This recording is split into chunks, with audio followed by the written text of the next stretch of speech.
바라봄의 원리 두 번째는 기대는 하나님의 계획을 보게 한다는 것입니다. 시편 62편 5절입니다. 나의 영혼아 잠잠히 하나님만 바라라. 무릇 나의 소망이 그로부터 나오는도다. 성경은 하나님에 대한 많은 기대와 소망을 품고 살아간 사람들에 대한 기록으로 가득합니다. 아브라함, 요셉, 다윗 등 그들의 삶을 보면 몇 가지 공통적인 특징이 있음을 알 수 있습니다. 첫째, 하나님을 아는 삶을 살았습니다. 하나님이 어떠한 분인지 알지 못한 사람에게는 소망도 기대감도 없습니다. 하지만 아브라함, 요셉, 다윗 등 믿음의 사람들은 하나님이 어떠한 분인지 알았습니다.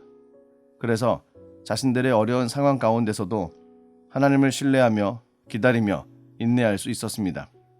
하나님을 아는 만큼 기대를 품을 수 있습니다. 하나님을 아는 만큼 소망을 가질 수 있습니다. 그리스도인은 하나님을 아는 것이 그 무엇보다도 중요한 것임을 잊어서는 안 됩니다. 둘째, 순종하는 삶을 살았습니다. 순종은 하나님의 뜻과 계획을 자신의 생각대로 해석하고 변경하는 것이 아니라 하나님의 말씀을 받은 그대로 행하는 것입니다. 아브라함은 순종의 삶을 살았습니다. 그래서 열국의 아비로 이스라엘 백성의 조상이 되었습니다. 모세도 순종함으로 이스라엘 민족을 이집트의 압제로부터 구원하는 지도자가 되었습니다. 그리고 다윗 왕의 순종은 하나님의 뜻을 이루는 왕이 되게 하였습니다.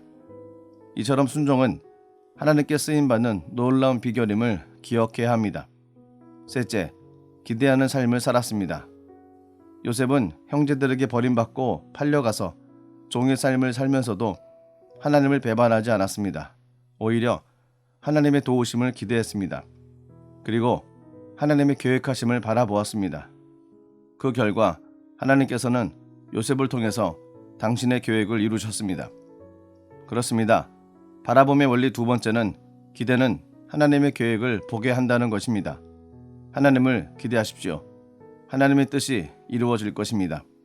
오늘도 하나님을 기대하시는 복된 날 되시기를 기도드립니다.